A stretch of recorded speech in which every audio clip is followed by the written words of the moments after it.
Hello friends, today is your fourth lecture on current affair. तो आज के topics जो है मेनली आपका यही है, 5 मेजर टॉपिक्स हैं। India China border dispute, Indo Pacific region related grouping and initiative, Quad, FIPIC, IPF, ETC, G20 summit and its outcome, India at WTO, Israel Palestine conflict and its impact on India.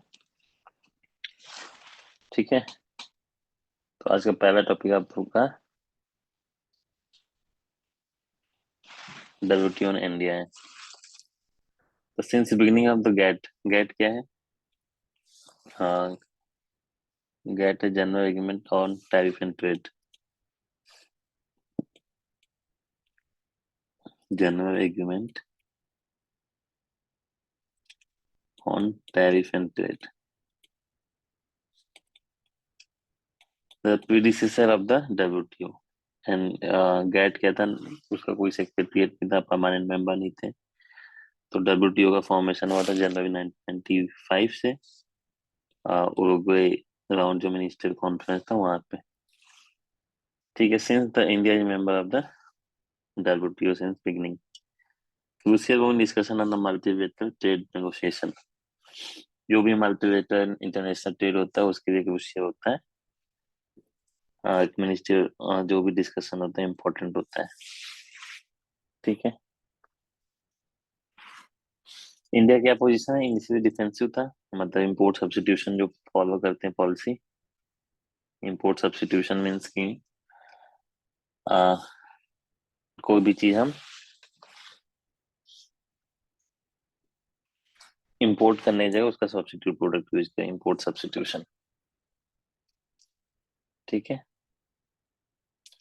अभी जैसे आत्मनिर्भर भारत है, जो scheme है government की, उसको भी import substitution type of policy है। तो अगर कोई भी प्रोडक्ट हम अगर फॉरेन प्रोडक्ट अगर रिप्लेस करते हैं इंडियन प्रोडक्ट के को किससे, तो वो हमें इंपोर्ट सब्स्टिट्यूशन बोलते हैं। 1991 में LPG रिफॉर्म आया था, तो उसके बाद जो है more forward looking strategy India का पोजीशन हुआ था। Aim for the fair distribution of right and obligation between developed and developing country. Doha Development Agenda हुआ था, round fail due to systematic problem linked to the global financial regulation, G20 opposition and disagreement on the special safeguard mechanism contributed. SSM क्या है? Special safeguard mechanism ये होता है कि कभी कभी स्पेशल ट्रीटमेंट दिया जाता है कुछ मेंबर कंट्री, चाहे LDC हो गया, चाहे डेवलप कंट्री हो गया, जैसे पीस क्लॉज जैसे है, वैसे ही स्पेशल सेफगार्ड मैकेनिज्म है। ये सब आपका स्टैटिक टॉपिक है। Become a more mercantilist a negotiation और deferred in certain cases. WTO का मिनिस्टर कॉन्फ्रेंस हुआ था बाली में, trade facilitation agreement reaches cutting down the red tape and benefiting the developing country. Agriculture remain the point of contention, peace clause और agreed upon. Recent अभी क्या है WTO का issue for India? Ban on the Chinese mobile app. China claim की WTO violation है, India cited national security reason. एक peace clause को issue चल रहा है involve in due to breach of subsidy saving. तो हम लोग एक्चुअली MSP जो देते हैं वो ट्रेड डिस्टोर्टिंग सब्सिडी होता है। ट्रेड डिस्टोर्टिंग सब्सिडी अंडर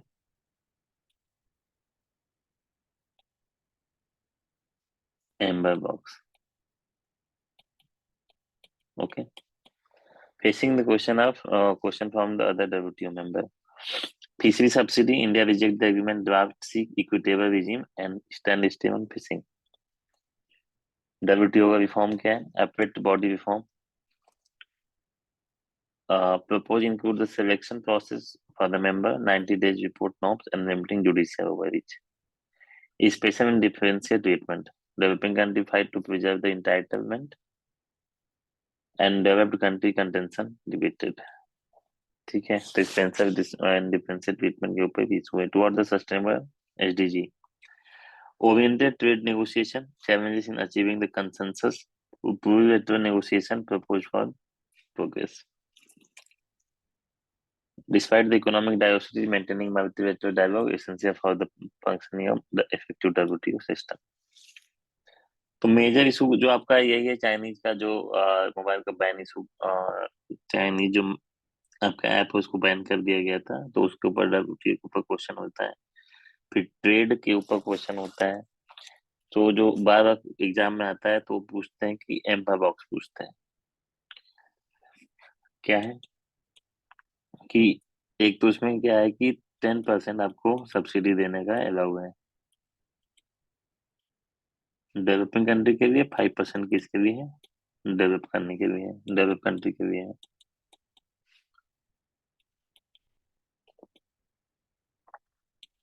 ठीक है। बट द प्रॉब्लम इज कि 1988 इसका बेस ईयर है। तो इसकी वजह से क्या होता है कि जो subsidy amount is very low. अगर हम लॉन्ग पेंडिंग डिमांड है कि प्लीज कि आप WTO के अंदर जो बेस ईयर है उसको चेंज किया जाए। ठीक है। The agreement on agriculture aimed to eliminate the trade barrier and facilitate transparent market access, promoting the integration of the global market. Agreement जो है structured on the three pillar, one of which focus on the domestic support. Pillar emphasise करता है reduction of the domestic subsidy that distort free trade and fair pricing, especially its mandate developed country to reduce the aggregate measurement support AMS by 20% within the 6 year period, while developing country are required to achieve 13% reduction over the 10 year period। ठीक। तो जो green box जो होता है minimal और non trade restriction मानते हैं, जिसमें R&D वगैरह माना जाता है, paste and disease control, infrastructure development. तो यूएस वगैरह में ये सब्सिडी पे ज्यादा फोकस किया जाता है। एम बॉक्स को हम लोग मानते हैं कि ट्रेड डिस्टोर्शन होता है, जैसे price support measures, input subsidy, production payment. तो इसमें प्राइस सपोर्ट मेजर्स में क्या हो जाएगा, मिनिमम सपोर्ट प्राइस हो जाएगा, MSP हो जाएगा। इम्पोर्ट इनपुट सब्सिडी मतलब जो हम लोग यूरिया, DAP और इस पे सब्सिडी देते हैं, तो उसको अगर फर्टिलाइजर सब्सिडी के अंदर आ जाएगा। तो ये basically we are breaching the limit of 10% of MSP, जो हमें एम बॉक्स के अंदर आप दे सकते हैं मैक्सिमम 10%। ओके। ब्लू में क्या होता है, rate trade distorting subject to reduction, direct payment link to production constant. तो MSP है और फर्टिलाइजर जो सब्सिडी है, दोनों क्या करता है आपका ट्रेड डिस्टोर्शन में।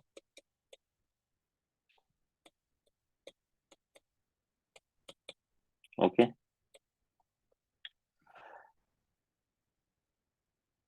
तो इन दोनों को बचने के लिए गवर्नमेंट ने क्या किया कि पीएम किसान स्कीम है, जिसके अंदर 6,000 रुपीज आपको डायरेक्ट बेनिफिट ट्रांसफर DBT है। तो अंडर द PM किसान मिशन 6,000 रुपीज आपको पर मंथ, पर एनम, मतलब 2,003 इंस्टॉलमेंट प्रोवाइड किया जाएगा डायरेक्ट बेनिफिट ट्रांसफर के अंदर। तो that scheme is out of the amber box and that will be considered as not trade distorting. Okay. तो आपके स्टेट का जो काव्या स्कीम जो है, चाहे उसका भी एग्जांपल लिख सकते हैं, that will be also part of the non trade distorting subsidy. Okay. आगे चलते हैं। देखिए इसमें सेविंग बीच हो गया है, प्रोडक्शन वैल्यू में quantity benefit, first country to involve the peace clause. Peace clause क्या आया था 2017 में, पीस क्लॉज आया था, उसमें क्या बोला गया था कि अंडर द फाइनल, जैसे जब तक कोई फाइनल कंक्लूजन नहीं आ जाता, टिल देन आप जो सब्सिडी है मतलब developing country can provide. Okay. तो एट इनिशियली फॉर 2017 तक ये ना रिलैक्सेशन दिया गया था, लेकिन अभी तक कोई भी नेगोशिएशन उसके ऊपर नहीं हुआ पीस क्लॉज के ऊपर। It's still continue. Domestic support for the rice जो है around the crosses 10% of production threshold. ठीक है। India compliance with the peace clause norms to be discussed in WTO. No trade distortion, adverse impact on other nation food security is India. No legal action if WTO member are assured of compliance. India Food Security Program, MSP, Public PDS, National Food Security Act। ठीक है। तो आपका trade distortion हुआ है। तो अभी ये था WTO।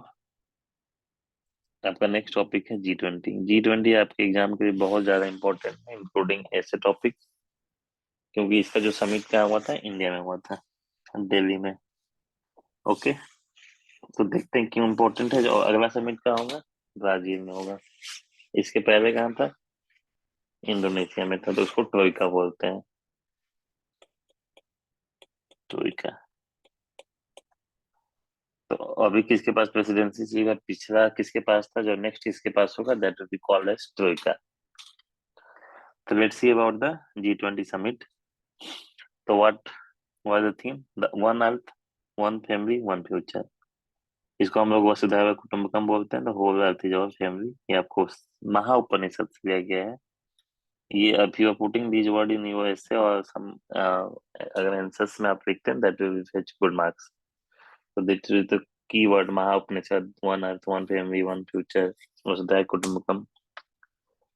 ठीक है। नॉन मेंबर जो गेस्ट कंट्री थे, जैसे बांग्लादेश है, इजिप्ट है, मॉरिशस है, नेदरलैंड है, Nigeria, Oman, Singapore, Spain, UAE, ये लोग इनवाइट किए गए थे। प्रेसिडेंसी रिस्पॉन्सिबिलिटी क्या है, responsible for bringing together G20 agenda, various meeting including G20 leaders. Various meeting में आपका हो जाएगा, W20 हो गया, जैसे Women 20, उसके बाद आपका T20 हो गया, Tourism 20। तो ऐसे ही बहुत सारे आपका उसके साथ पैरेलल मीटिंग्स चल रहे थे अलग अलग सिटीज में। भुवनेश्वर में भी कुछ मीटिंग हुए हैं, आप कटक में भी कुछ मीटिंग हुए, तो आप उस चीज को देख लीजिएगा। तो there are many so many minister जो मीटिंग थे अंडर द G20 रखे गए थे। Manage the logistic and provide resource for the forum. तो सबसे इम्पोर्टेंट पार्ट जो है, क्या की आउटकम है दिल्ली डिक्लेरेशन का, न्यू दिल्ली डिक्लेरेशन जिसे बोला जाता है। ठीक है। Achieve the unanimous agreement on the New Delhi leaders summit declaration covering the developmental and geopolitical matters. Reflect the India motto of सबका साथ, सबका विकास एंड सबका विश्वास। G20 कंट्री देख लीजिए आप लोग। कंट्री के नाम याद है, इनो पीटी वगैरह में पूछता है। ये फैक्ट आप यूज कर सकते हैं। 80% of the global GDP, 75% international trade and 60% of the global population.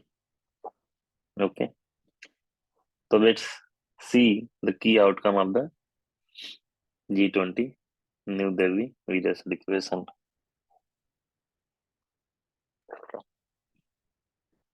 तो यूक्रेन के वार के ऊपर क्या है, emphasis on peaceful resolution, upholding the principle of international law, deep concern expressed about the human suffering and adverse impact of war, particularly addressing the war in Ukraine. ठीक है। Adherence to the UN Charter principles, refraining from the threat and use of the force for territorial acquisition, deeming use of threat nuclear weapon inadmissible। जब से Ukraine और रसिया का वार हो रहा है, तब से almost all state PCS examination and UPSC ethics के पेपर में वार इथिक्स के ऊपर क्वेश्चन आता है। ठीक है। तो इंडिया का क्या स्टैंड है, आपको यूक्रेन के ऊपर लिखना पड़ेगा, but also at the same time आपको वार एथिक्स लिखना पड़ेगा। ठीक है। तो उसको वार एथिक्स तो आपके कंसेप्ट होता है, उसमें बहुत लंबा कंसेप्ट है, तो आप इस चीज को फोकस कर लीजिए। जस्ट एड बेलम, ठीक है, पोस्ट बेलम, मतलब ये सब ये है कि ड्यूरिंग द वार क्या होना चाहिए, पोस्ट द वार होता है वो इंटरनेशनल लॉ इथिक्स फॉलो हो रहा है कि ना, नहीं हो रहा है लॉ के अंदर। यूपीएससी में पूछ चुका है, तो you can correlate the principles to be followed in the war. तो आप महाभारत वगैरह को भी उसमें यूज कर सकते हैं। महाभारत में लड़ाई जो होती है प्रिंसिपल बेस्ड थी। Countering the terrorism and money laundering, condemnation of terrorism in all form including act rooted in xenophobia, racism and intolerance, advocacy for the holistic approach based on international law and counterterrorism, addressing the concern about the illicit trafficking, diversion of the small arm and light weapon, commitment in supporting the resource need of FATF and FATF style regional body combat money laundering and terrorism financing। तो आपका GS3 के भी important है। ठीक है, उसमें topic ही है money laundering, FATF, आपका टेररिज्म। तो ये सब चीजें यहाँ से आप यूज कर सकते हैं कि G20 में इसके लिए बारे में बात की गई है। इकोनॉमी एंड क्लाइमेट क्या है? Call for the strong sustainable inclusive growth है। Trillion of dollar required for the country to meet the climate goal and invest in clean energy technology. Repeated topic है, ये बार बार आता है। आपको फंडिंग की requirement है।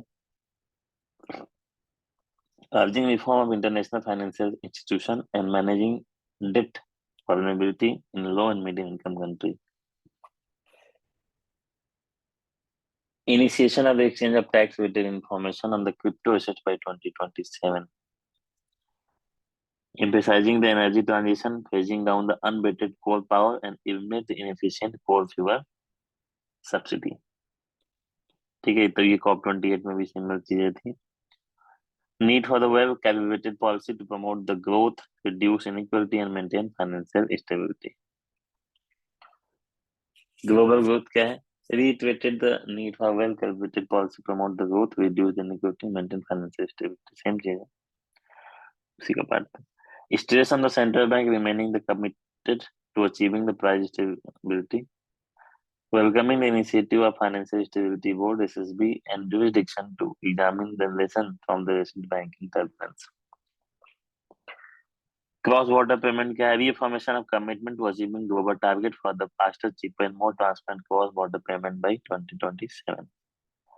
जो मैंने CBDC ऑलरेडी टॉपिक कवर कर लिया है, तो welcome the discussion of potential micro financial implication of CBDC, especially concerning cross border payment and the international monetary and financial system. Okay, education के ऊपर क्या डिस्कशन हुआ? Recognize the importance of investing in the human capital, development of supporting digital technologies for the education bridging. तो आपका G20 का जो भी summit है, जो भी टॉपिक है, you can relate with the SDG, जो सस्टेनेबल डेवलपमेंट गोल्स है। ठीक है, न्यू एजुकेशन पॉलिसी है, with them anything you can correlate. Promoting the open, equitable and secure scientific collaboration mobility. emphasize करेगा on inclusive, equitable, high quality education and skill training. Okay. Agriculture, rising commodity price affect the cost of living. So after the Ukraine and Russia war, the price rise in all segment including food grains. तो उसकी वजह cost of living पे impact हुआ है। Commitment to facilitate open, fair, predictable, rule based trade in agriculture, food and fertilizer in line with the WTO rules. Rule based trade order चाहिए। ठीक है, तो इट्स वेरी इंपॉर्टेंट।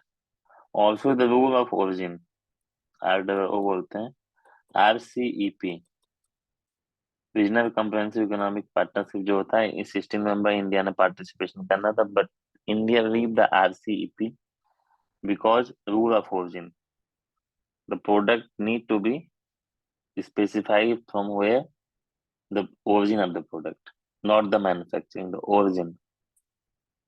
ठीक है, तो उस पे चाइना डिसएग्री कर गया, तो RCEP ने ज्वाइन नहीं किया। तो रूल बेस्ड ट्रेड होना चाहिए, दैट मोर बेटर होगा।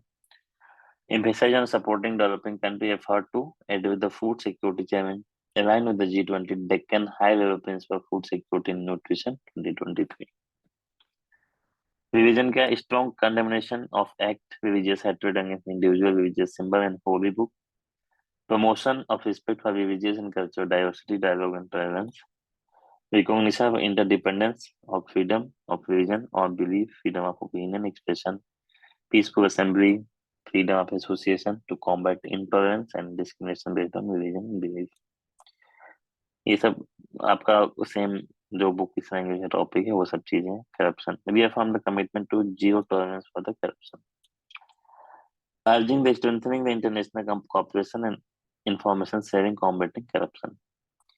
Call for the strengthening asset recovery mechanism for the combating corruption. तो asset recovery mechanism जो है वो वगैरह भी होगा। ठीक है, तो लास्ट ईयर जो G20 का मेन टॉपिक था, G7 एंड G20 का, तो ग्लोबल मिनिमम टैक्सेशन। तो इस बार उसके बाद उस पर कोई डिस्कशन नहीं हुआ है। तो global minimum taxation is also very important topic for your exam. 15% आपको मिनिमम टैक्स देना पड़ेगा, ग्लोबल मिनिमम टैक्सेशन के अंदर एग्रीमेंट हो रहा है। ओके, अदर मेजर आउटकम क्या है? ठीक है, तो इसके ऊपर इंडिया काफी ज्यादा मतलब इम्पोर्टेंट है। आपके एग्जाम पर्पज के लिए बहुत सारे इनिशिएटिव लिया है इंडिया ने ग्लोबल साउथ के लिए। 55 जो मेंबर अफ्रीकन यूनियन कंट्री है, और वो परमानेंट मेंबर होगा G20। तो G20 से G21 इसको किया जा सकता है along side the European union. तो आपका AU हो गया, EU हो गया, और 19 कंट्री हो गया। Aiming to make the grouping more representative, previously only South Africa was the G20।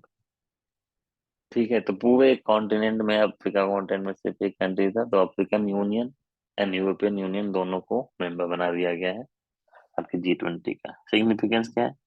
Greater voice to the global south within the G20, challenging the dominance of G7 country. G7 country आपको पता ही होगा। ठीक है, तो US, Canada, Germany, France, UK, Italy, ये सब आपके G7 मेंबर्स के पार्ट है। India middle East economic corridor. ठीक है, मिडिल ईस्ट यूरोप, तो ये कॉरिडोर काफी इंपॉर्टेंट है, काफी न्यूज में भी है। IMEC, India middle east Europe economic corridor, क्यों इंपॉर्टेंट है? तो आपका वन बेल्ट इनिशिएटिव जो है,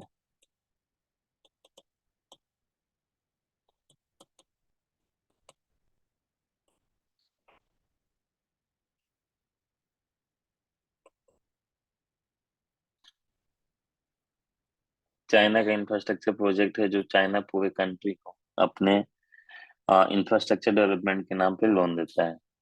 वन बेल्ट इनिशिएटिव है चाइना का।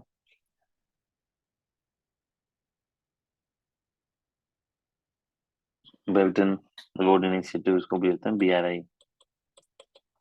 ठीक है, तो क्या करता है कि इंफ्रास्ट्रक्चर के नाम के पे लोन देता है। जैसे हम्बंत होता है आपका, पोर्ट है आपका कहाँ, श्रीलंका में।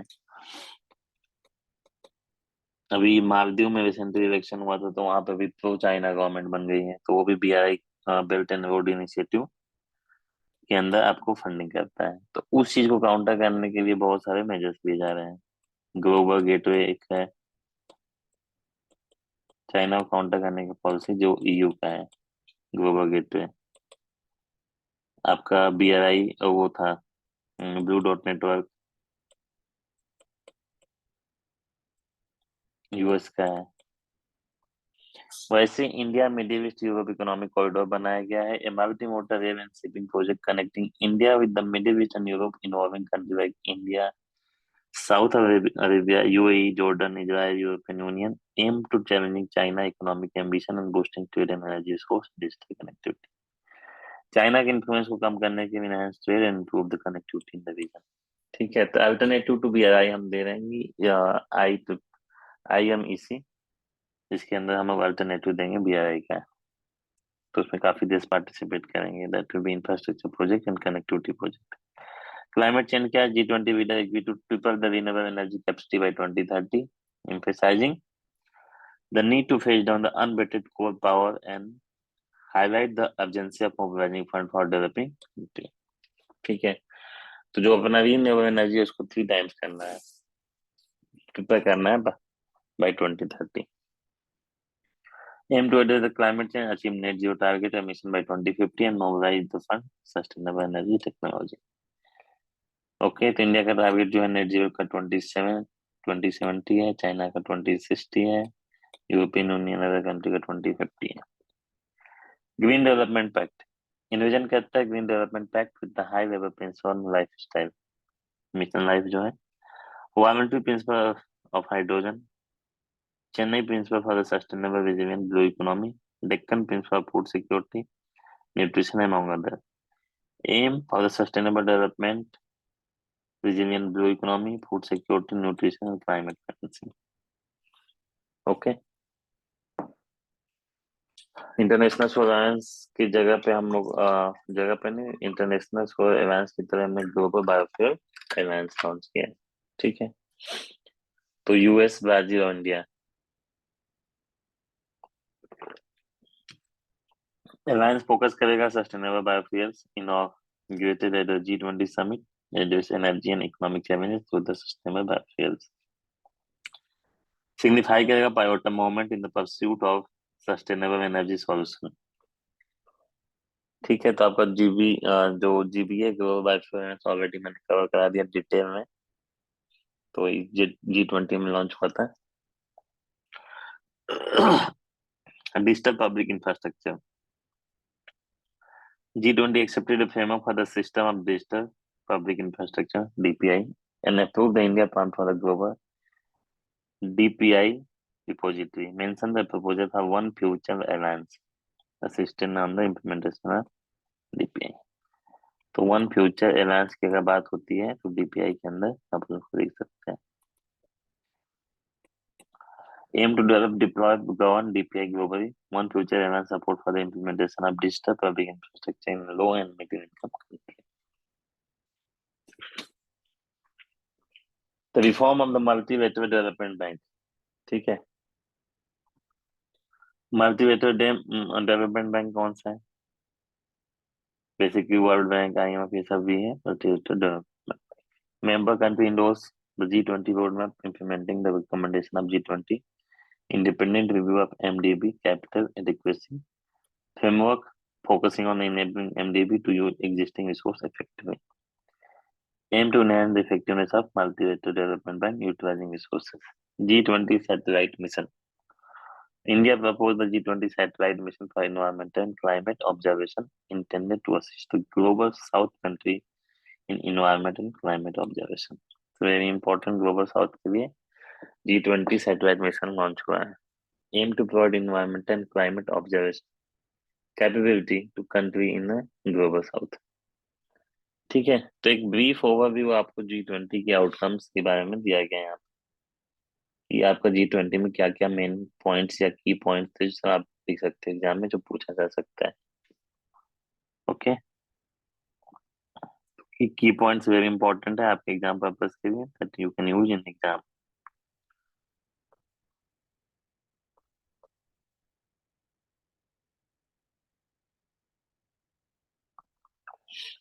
G20 हो गया। The next topic India China border dispute. India China border dispute बहुत पहले से है। ठीक है, अप्रोक्सीमेट 348 किलोमीटर का बाउंड्री अपना वेस्ट, मिडिल और ईस्टर्न 3 सेक्टर में इंडिया का डिस्प्यूट चल रहा है। जम्मू कश्मीर, हिमाचल प्रदेश, उत्तराखंड, सिक्किम, अरुणाचल प्रदेश। बैकग्राउंड क्या है? वेस्टर्न सेक्टर में अक्साई चीन, पता ही है, अक्साई चीन को चाइना ने एक्वायर कर रखा है जो इंडिया का पार्ट है। Dispute since 1962 are disagreement over the Johnson line and McDonald line. तो इंडिया जॉनसन लाइन मानता है और चाइना मैकडोनल्ड लाइन मानता है। According to the McDonald line, Aksai Chin is the part of China, but according to Johnson line, Aksai Chin is the part of India. ठीक है, तो इन दोनों लाइन को लेके जो आपका वेस्टर्न पार्ट है, वेस्टर्न सेक्टर है, उस पे डिस्प्यूट है। मिडिल में लद्दाख टू नेपाल विच उतना ज्यादा डिस्प्यूट नहीं है। ईस्टर्न सेक्टर में जो है माइक मोहन लाइन को dispute by China. Indo China war 1962 में हुआ था, dispute over Aksai Chin and Arunachal Pradesh sovereignty. China perceive India as a threat to its rule over the Tibet. Conflict erupted in Ladakh and Arunachal Pradesh, ceasefire declared by the China after significant progress. Post 1962, border clashes, Nathua Pass, Chola incidents, 1967, generally peaceful except for standoff. तो ये piece resolution बहुत पहले से start किया गया है, बहुत सारे एग्रीमेंट, बहुत सारे चीजें हो गए, लेकिन अभी तक भी लड़ाई चलती रहती है। तो 1914 में सिमला कन्वेंशन इंडिया ने साइन नहीं किया, चाइना ने साइन नहीं किया। पंचशील डॉक्ट्रिन आया था, सोवेनिटी टेरिटरी इंटीग्रिटी के लिए आया था। पंचशील में आपके 5 सिद्धांत हैं। ओके, उसमें नॉन इंटरफेरेंस वगैरह ये सब है, सोवेनिटी को मेंटेन करना है। उसके बाद 1989 में joint working group on confidence building measures. ठीक है, तो वो ज्वाइंट वर्किंग ग्रुप बनाया गया सीबीएम के लिए। उसके बाद 93 में एक एग्रीमेंट हुआ था, maintenance of peace and tranquillity along the line of actual control. तो आपको एलएसी पे एक्चुअल वो आपको पीस मेंटेन करना है। एलएसी जो होता है वो चाइना के साथ होता है, एलओसी जो होता है पाकिस्तान में होता है। तो लाइन ऑफ एक्चुअल कंट्रोल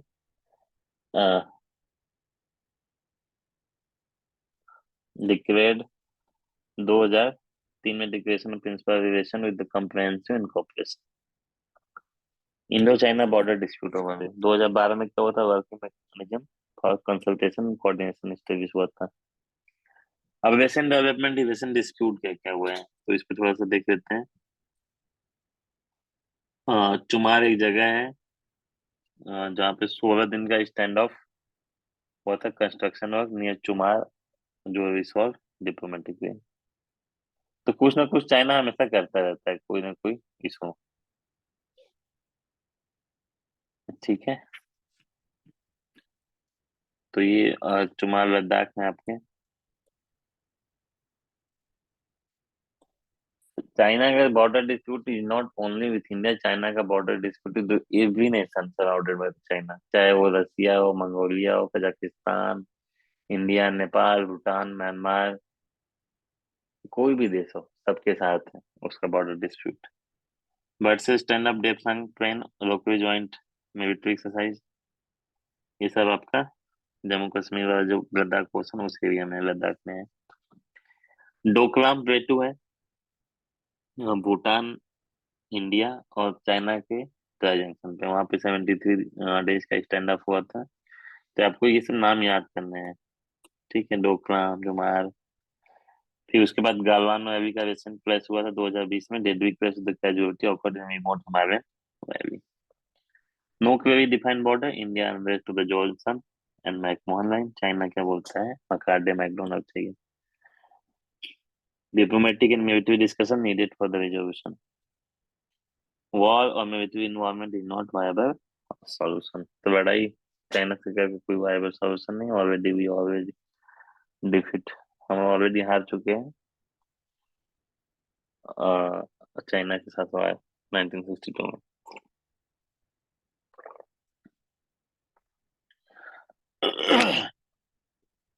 तो आपकी पूरी गालवान वाली की स्टोरी दी गई कि क्या हुआ था। सिनो तिब्बतन बॉर्डर पर क्लैश हुआ था 1962 में, लीडिंग टू डेथ ऑफ 20 आपका। India decision to strengthen the border infrastructure are not welcome. तो जब बीआरओ रोड बनाती है तो कोई बॉर्डर इंफ्रास्ट्रक्चर चाहे कुछ भी इंडिया इनिशिएटिव रहता है तो चाइना को पसंद नहीं है। DB DSDBO road including bridge over the Shyok river were major irritant. तो डीवी क्या है, डाबुक श्योक दौलत बेग ओल्डी। ठीक है, Chinese objected India building 4 to 5 small foot bridges to crosses river near PP 14 PP points, ये सब है। skirmish on the northern bank of Pangong so preceding the clash, India decision to withdraw state foot from Jammu Kashmir. ठीक है, तो आप पढ़ सकते हैं, बाकी यहाँ पे आपका एक डिटेल में दिया हुआ है। अनडिमार्केटेड बॉर्डर है, इसकी वजह से इशू है, ये सब ऑलरेडी यू नो। तो इसको एक बार देख लीजिएगा क्या क्या इशू था गालवान में। गालवान जो है 2020 का केस है। तो अगर इंडिया चाइना रिलेशन के ऊपर आया तो you have to mention all this cases, सुमार, टोकलाम, गालवान में भी ये सब केसेस आपको होना चाहिए। और रिसेंट अगर कोई इशू हुआ तो उसको भी आपको जानना चाहिए। Okay, let's take a break for 2 minutes.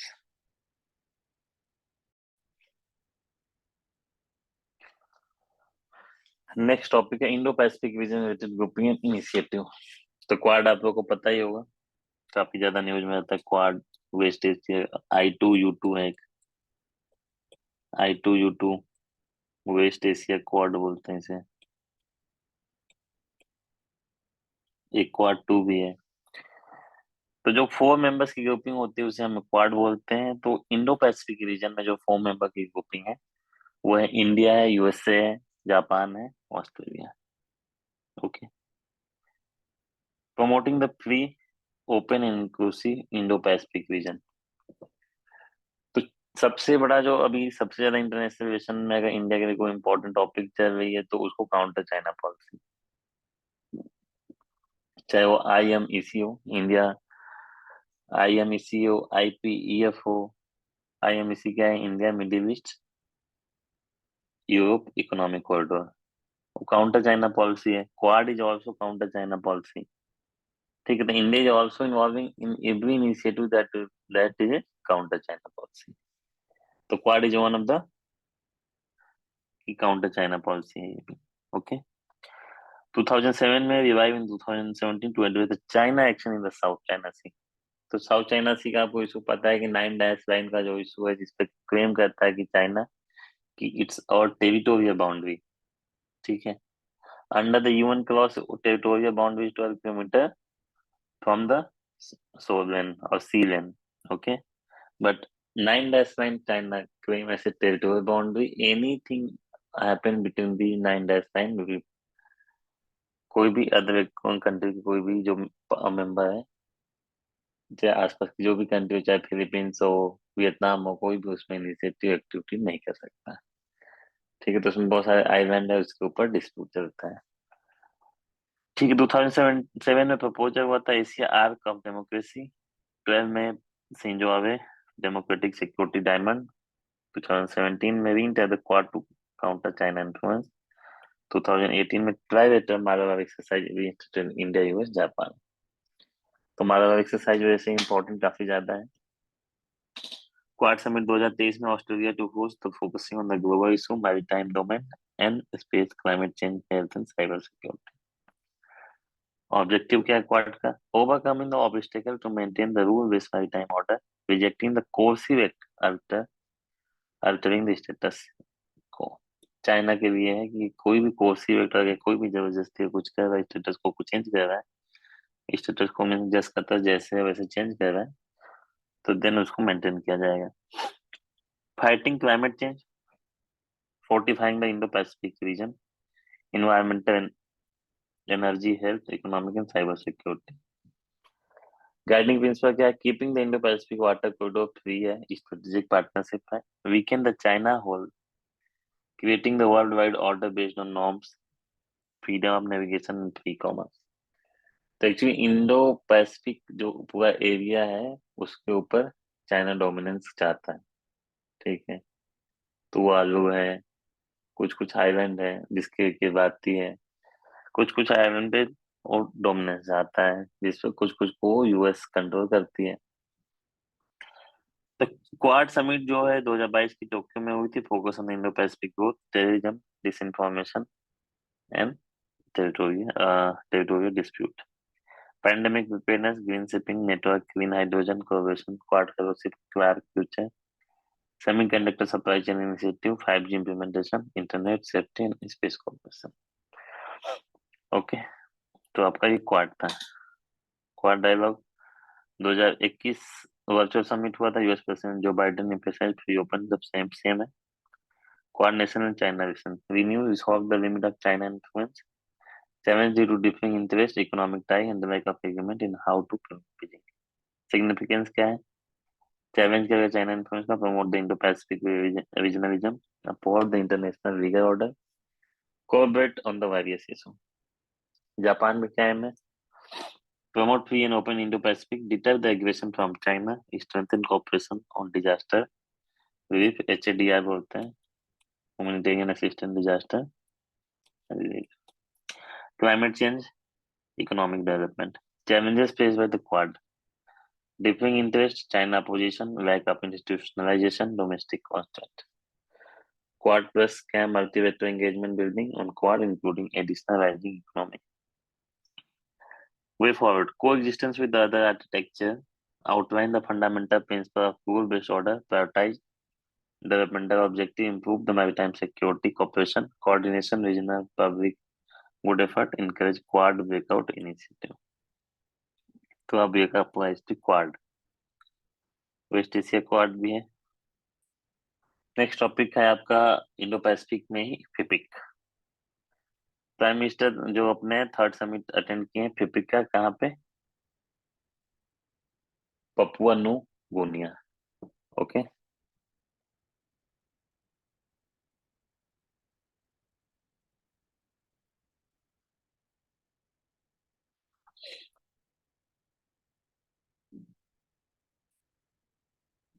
इसकी कैपिटल का नाम है पोर्ट मोर्सबाई।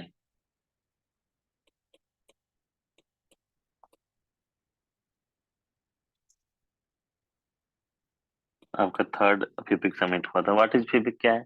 डेमोक्रेटिक ग्रुपिंग है, 2014 में स्टार्ट हुआ था 14 मेंबर के साथ, जिसमें कुक आइलैंड है। कुक आइलैंड आपको मिल जाएगा कहाँ पे? न्यूजीलैंड, ऑस्ट्रेलिया के आसपास। फिजी है, किरबाती है, Marshall island, Micronesia, Nauru, Niue Samoa, Solomon island, Palau, Papua New Guinea, Tonga, Tuvalu and Vanuatu. FIPIC summit 2023 जो focus in strengthening tie business acceleration and PM Modi emphasizing the importance of free and open Indo-Pacific. Oceania क्या reason क्या है? A region comprising thousands of islands in the Central and South Pacific Ocean, traditionally divided into Australia, New Zealand, Melanesia, Micronesia and Polynesia.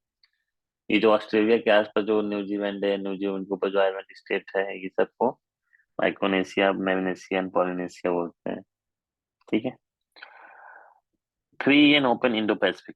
Vision of the vision based on the freedom of navigation, rule of law, respect for the sovereignty, counter China assertiveness, support by the US, Japan, Australia, India for promoting economic growth, prosperity, and maintain peace and stability. India Papua New Guinea aggression. Modi historic visit जो है, tie enhance the India strengthen India standing in the FIPIC, crucial for countering China presence in the region. Launch of Tamil classic Tirukural, a Papua New Guinea talk fishing language promote cultural exchange. Modi is the first Prime Minister to visit the Papua New Guinea. IPF, Indo-Pacific Economic Corridor. It's very important. IPF काफी ज्यादा important है. Jointly launched by the US and Indo-Pacific partner country. 2022 में 14 member represent करते हैं 40% of global GDP and 28% global good and service. Member आपके Australia, Brunei, Fiji, India, Indonesia, Japan, South Korea, Malaysia, New Zealand, Philippines, Singapore, Thailand, Vietnam. Four pillar आपके काफी ज्यादा important है। क्या क्या है four pillar? Supply chain resilience, clean energy and infrastructure, taxation and anti corruption, fair and resilient trade. ठीक है, तो चार पिलर है, बट इसमें क्या है कि ऑप्शन है, you can join one pillar और द पिलर नहीं, तो that will be more flexible. You you have option to choose. जैसे आरसीपी में ऑप्शन नहीं था तो इंडिया ने विथड्रॉ कर लिया, but in this option, in this IPF there is option, so you can withdraw or any of the period. Actually participated but opted out for the trade period due to misalignment with the India trade policy. ठीक है। तो जो चौथा period है fair and vigilant trade, वो India ने sign नहीं किया है। Concern about the labour and environmental standard, no provision for the tariff cuts. Significance for the India, beneficiary for the India export, counter China hegemony, cooperation energy project, reinforce the India leadership in the Indo-Pacific and supply chain region. Challenges and limitation क्या है? Lack of clarity, divergent economic arrangement, departure from the traditional position, sensitive taxation issue, limited business representation, complex negotiation process, credibility concern based on the past initiative. Difference from the other trade deal, non-binding है, inclusive, comprehensive, focus on non-traffic mechanism, flexibility, emphasis on infrastructure and investment. Future prospect क्या? Strengthen the vision of economic architecture, expand the trade and investment, develop infrastructure, promote innovation, technology transfer, foster sustainable development, address emerging challenge. India के क्या role? Strengthen करेगा existing economic ties, boost the infrastructure, enhance maritime security cooperation, promote the people to people exchange, support substantial development. Since आपका exam is very close on 25th of the February, so मैंने जो topics है very concise and table form में represent करने की विषय बनाया है कि then you can easily grasp. Okay, otherwise जब मैं इसको ज्यादा लेंदी करूंगा तो it will be not feasible to study this time.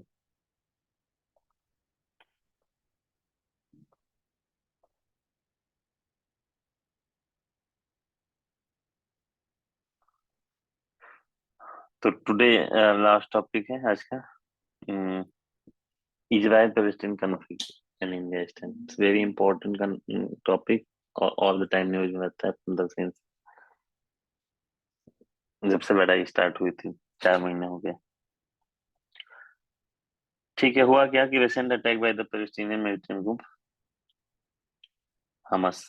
कुछ पैलेस्टीनियन मिलिटेंट ग्रुप है, जैसे militant group Hamas at Israel on which October on October 7। तो इजराइल पे हमास ने अटैक कर दिया। Simple Hamas attack on the Israel, जिसमें क्या हुआ, 400 लोगों का डेथ हो गया। उन्होंने बोला कि जो अटैक हुआ है that was a answer to the, जो आपका जेरूसलम में एक अल अस्का मॉस्क है, उसके ऊपर अटैक होने के लिए उसका रिप्लाई था ये। ठीक है, Israel reply the Gaza strip led to the 3। तो इजराइल ने रिप्लाई में रिटेलिएट किया तो 300 लोग गाजा स्ट्रिप में डेथ हो गया। Benjamin Netanyahu won the long and difficult war, raising the concern about the potential for new escalation, prolonged Israel-Palestine conflict. So there is already war, Russian-Ukraine going on. At the same time, Israel and Palestine की भी war start हो गई। Okay. One of the most contentious and protracted conflict in the world is that between the Israel and Palestine, that Jewish nationalist project and Palestinian nationalist project is two self-determination movement, all diverse same territory। ठीक है, current status क्या है? Back to 7 millennia according to both Arab Muslim and Jew. On the other hand the present political dispute dated back 19। बहुत पुराना dispute है ये सब, history काफी पुरानी है, आप वर्ल्ड हिस्ट्री में इससे पढ़ सकते हैं। ठीक है, आगे चलते हैं। बेसिक क्या क्या रीजन है जो डिस्प्यूट में है, तो एक मैप देख लीजिए, आपको समझ में आ जाएगा थोड़ा बहुत इसके बारे में। 1948 में Zionist military force expel at least 750,000 Palestinian and capture 78% of historic Palestine, and remaining 22% are divided into the West Bank and Gaza Strip। तो जीव कंट्रोल कंट्रोल करते थे 1917 में। फिर 1948 में क्या हुआ कि जो कंट्रोल था वो इजराइल के पास चला गया। तो इस टाइम 7.5 लाख पैलेस्टीन को एक्सपेल किया गया था। ठीक है, Israel occupy the Gaza and West Bank. तो ये गाजा स्ट्रिप इसको बोलते हैं, गाजा स्ट्रिप है ये है वेस्ट बैंक। 1995 में ओस्लो अकॉर्ड हुआ था जो occupy the West bank and divided into the 3 area ABC। Palestinian control, joint Israel Palestine control, Israel control. Trump ने 2019 और 2020 में कंसेप्चुलाइज किया था मैं कि किसको कैसे डिवाइड करना है। ओके, तो ट्रम्प इन इतना रिलेवेंट नहीं, but you should know the कि गाजा स्ट्रिप क्या है, वेस्ट बैंक क्या है, जेरूसलम क्या है। जो इजिप्ट का सिनाई पेनिनसुला का पार्ट उसे गाजा स्ट्रिप बोलते हैं। Coastal region known as Gaza strip which is situated around the Mediterranean sea. ठीक है, since the winning 2006 Hamas, Hamas जो है एक मिलिटेंट ग्रुप है, political military organisation that charge of the Gaza strip. तो इस पोर्शन का गाजा स्ट्रिप का हमास कंट्रोल करती है। हमास ने इजराइल के ऊपर अटैक किया तो उसके रिटेलिएशन में इजराइल ने गाजा स्ट्रिप पे अटैक किया। Israel imposed the restriction on the entry of the goods into the Gaza, even though the states control over the region, coastline, and airspace. Egypt also maintained the control of the border with Gaza. West Bank जो है landlocked region है, shared the portion of border with the Jordan and Israel also, as well as Dead Sea. Administration क्या है? Include the portion of Jerusalem. Fatah, formerly known as Palestinian National Liberation Movement, is in charge of the area. Jerusalem, situated between the Dead Sea and Mediterranean Sea, Plateau on the Judean mountain, is surrounded by the multiple Palestinian territory and located roughly in the center of the Israel. Administration क्या है? Jerusalem is split into the two districts, Old City and mostly Palestinian East Jerusalem, which is home of the Jewish majority.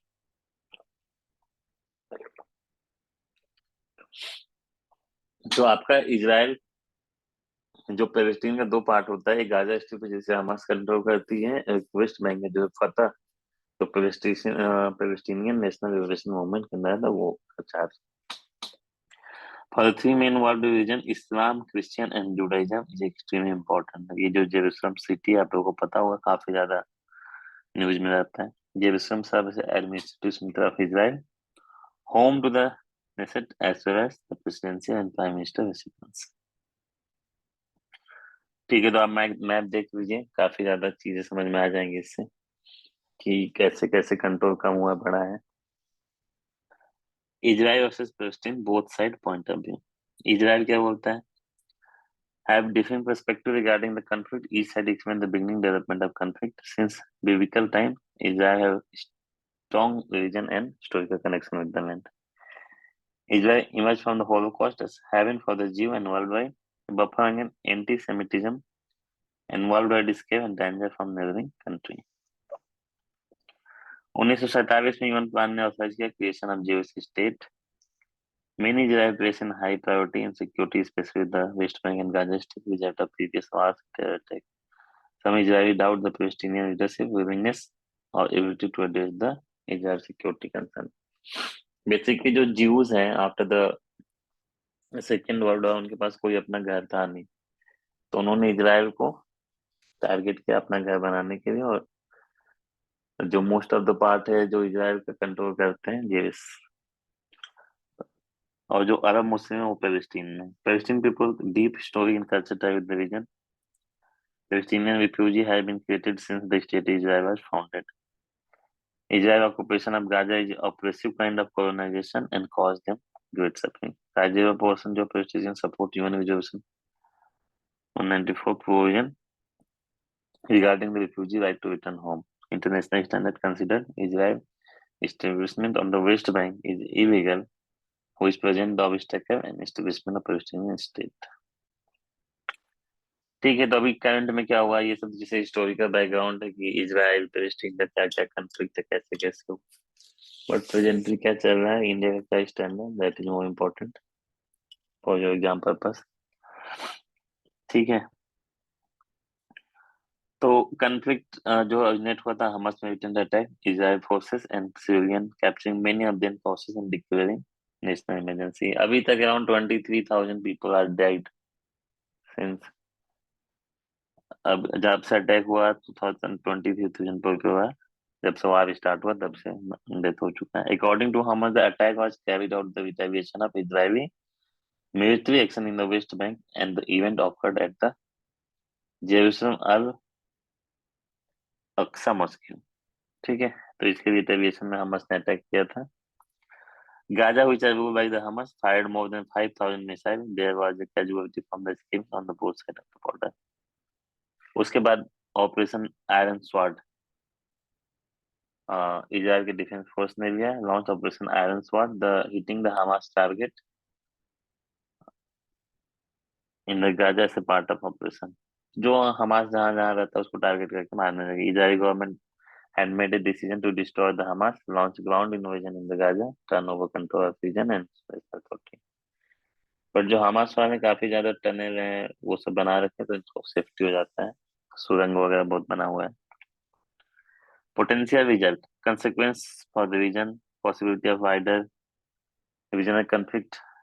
ठीक है, particularly the Hezbollah in Lebanon, jeopardize the Israeli diplomatic tie with the Arab neighbor, posing risk of Abraham Accord and I2U2।